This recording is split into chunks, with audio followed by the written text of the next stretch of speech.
ato lang taon mga igsoon, realidad sa kalibutan karon, walay lain nga makasulbad sa panag-away. Bisan asa ta nga kahimtang, magtiayon, managuyab, managhigala, manasilingan. Kung pulos mo magpataas, walay kasulbaran ang panag-away. Kinahanglan yun nga mga igsoon, mga igala, dili man yun mabuntog sa Ginoo kung patyo niyang yawa ang iyang gibuhat mo ni. Iyang gidesisyonan tungkol kay iyang nalantaw nga mauragi kasulbaran nga mabuntog niya ang garbo. Ang tinud-anay nga pagpaubos sa iyang kaugalingon, bisan wala siya makasala, bisan wala siya gibuhat nga sala, tungod kay ang yawa mo nisukol niya. Kung tutunaw naon, wagi siya sala. Kamaturan sa Biblia, wagi siya sala. Pero, ngano man, nga iyang gipaubos ang iyang kaugalingon, ato lang taon ang iyang gibuhat.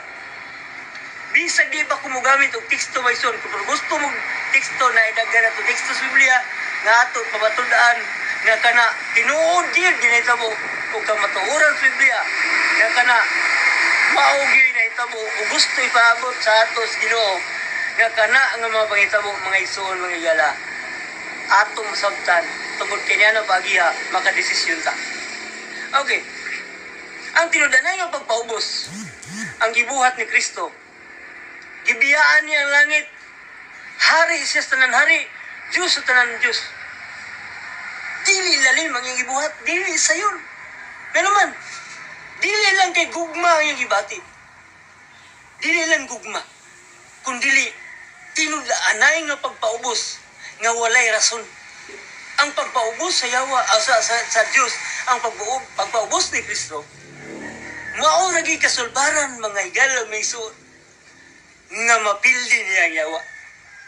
Walay lain kasulbaran niya na bisag asa pa ta sa kalibutan o bisan unsa pay ato katarungan, bisag unsa pay ato rason, dili gid ato mabuntog ang gibuhat ni Kristo nga kamatuoran nga walay lain nga makasulbad sa garbo sa yawa kundi ang tinud-anay nga pagpaubos nga iyang gibuhat.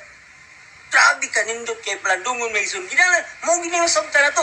Kay kabahin gina o diya ang ulo hunuan sa mayong balita.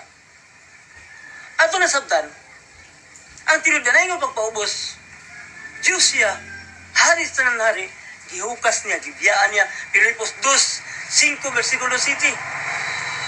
Gibiyaan niya ang langit, gihukas niya ang iyang pagka-Diyos, o gidawat niya ang pinakaubos, gidaog-daog gibaybiyay. Kasakitan, dili basta-basta nga naagian. Kung sa iya ang gisulti, sa diya nga dito na siya sa krus. Atong malantaw mga igsoon, kung unsa klase nga pagpaubos ang ibuhat ni Kristo, ningon siya, amahan ko, pasayluwa sila.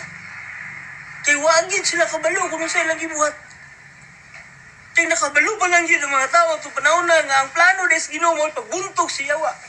Dili kita to siya malansang. Pero nga naman, agi tinuod sa Ginoo ang yawa nito panahon na ug ang yawa nalibog.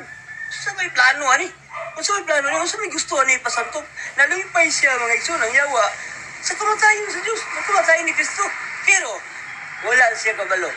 Ang kamatayon ni Kristo o ang iyang tinud-anay nga pagpaubos, nga gidawat niya ang tanan para lang mabuntog niya ang garbo siya.